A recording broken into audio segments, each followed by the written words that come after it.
Olá Pop Blue, olá Mami Blue, você continua a conversar comigo sobre direito do consumidor e você inicia agora o papo sobre contratos de consumo.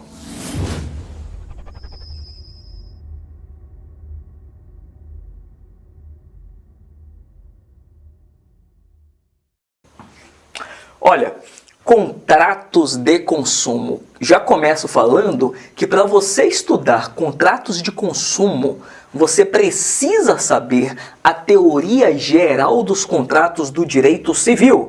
Aquilo que você encontra lá no CCB, nos artigos 421 até o 480 e toda a doutrina que envolve, inclusive os princípios gerais dos contratos, a FORFUB, autonomia da vontade, força obrigatória, relatividade contratual, boa-fé objetiva e função social dos contratos.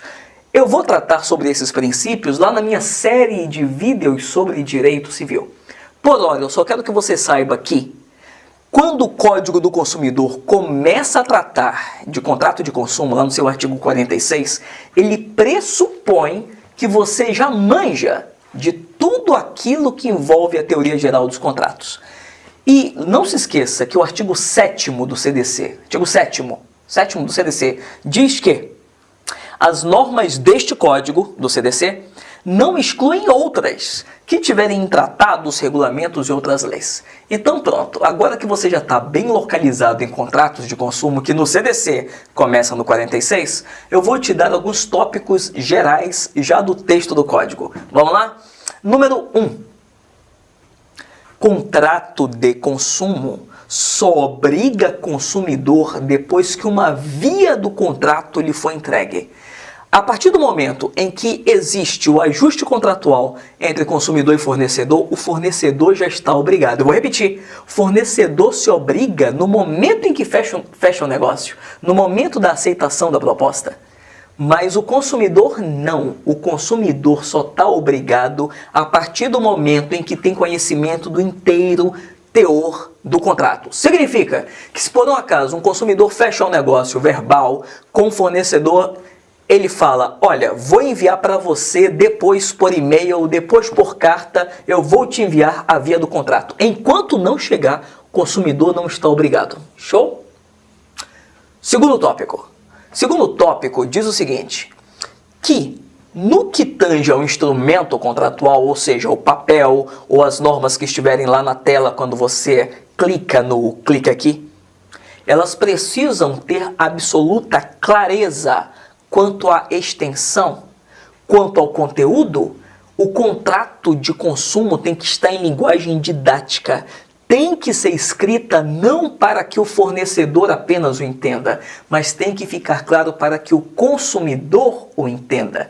Então a Dona Maria Cordulina, cachorro, não parou, a Dona Maria Cordulina, que acabou de cursar a alfabetização, que está apta a ler, ela já tem que ter possibilidade cognitiva, que frescura, já tem que conseguir entender o contrato de consumo.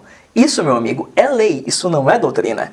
E, detalhe, quando o Código do Consumidor se refere a contratos de consumo, você tem que atentar que tem dois sentidos essa palavra contrato. Dois sentidos. Tanto é o sentido ato de contratar, porque a palavra contrato significa encontro de vontades. O prefixo com significa encontro. Conterrâneo, convivente, compadre. Tractus significa promessa. Contractus, encontro de promessas. Então veja, contrato de consumo tanto é o ato de contratar, quanto é um instrumento contratual. E não existe nenhum artigo no CDC que diga que contrato de consumo tem que ser por escrito. Não.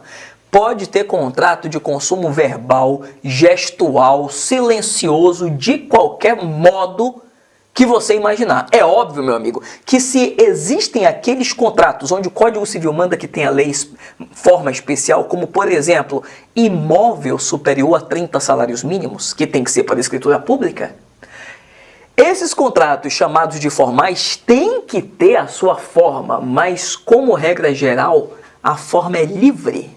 Então, tanto esse ato de contratar quanto o instrumento contratual, aí sim, o papel, o documento, o e-mail, Os dois são chamados de contrato.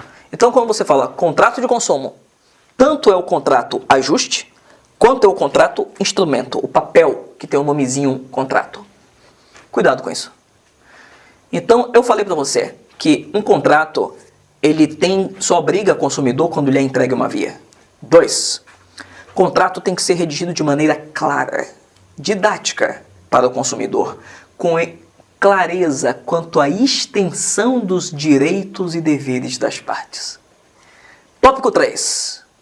Indubio pro consumere. Olha só, indubio pro consumere significa que a regra geral de direito do consumidor, já que não é uma relação igualitária, em dúvida a favor do consumidor. É uma regra de hermenêutica contratual consumerista.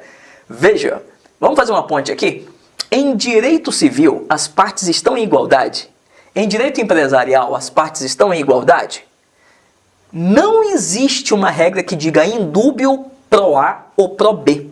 Somente em contratos de adesão, que no direito civil nós encontramos a regra indúbio pro aderente. Mas em direito do consumidor, não importa se o contrato é de adesão ou é paritário, não interessa. Paritário é aquele que as partes elaboram todo o contrato, todo o instrumento. E contrato de adesão é aquele onde uma parte só elabora e a outra parte só aquece. Pois bem, então, terceira regra diz que indúbio pro consumere. Mesmo se foi o consumidor que escreveu as 22 cláusulas do contrato. Se tiver dúvida, é a favor dele. É a terceira regra. Quarta regra.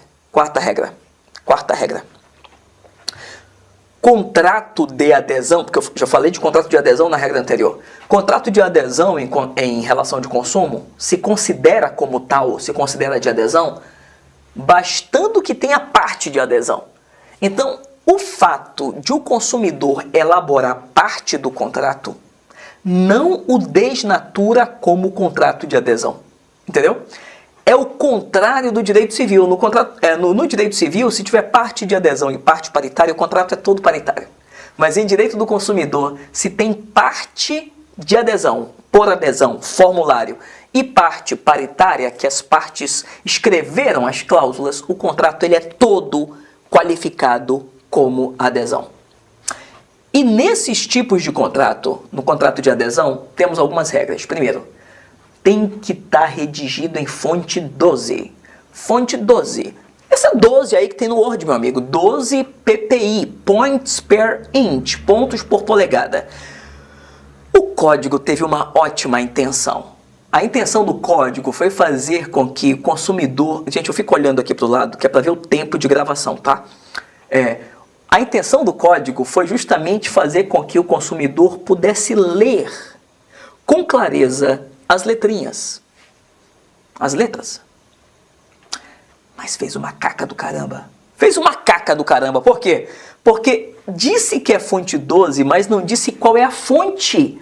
Olha a liseira do código. Significa que uma fonte Arial Narrow, fonte 20, é menor do que uma fonte Time New Roman Bold, fonte 10. Ou seja, o tamanho da fonte, o tamanho em pontos por polegada, não diz o tamanho real da fonte. Então a gente tem que interpretar isso aí quando eu falo assim, tem que ter no mínimo fonte 12. Significa que tem que estar numa fonte que possa ser lida perfeitamente, ser lido perfeitamente pelo interessado. Pois bem, próxima regra diz o seguinte: além do contrato estar redigido em fonte 12 no mínimo, tudo que for cláusula contra o consumidor, cláusula restritiva ao consumidor, ou cláusula que dê direito para o fornecedor que possa trazer qualquer tipo de prejuízo para o consumidor, tem que estar em destaque. Atenção, a lei fala destaque. A lei não fala que tem que estar em sublinhado, que tem que estar em negrito, que tem que estar em itálico. Não fala que tem que estar em letrinha piscando se for contrato eletrônico. Não. Fala que tem que estar em destaque. Pois bem, para o vídeo não ficar longo, eu paro esse primeiro vídeo de contrato de consumos aqui. Continuo no próximo. É isso. É isso. É isso. Assista e curta, favorite. É isso.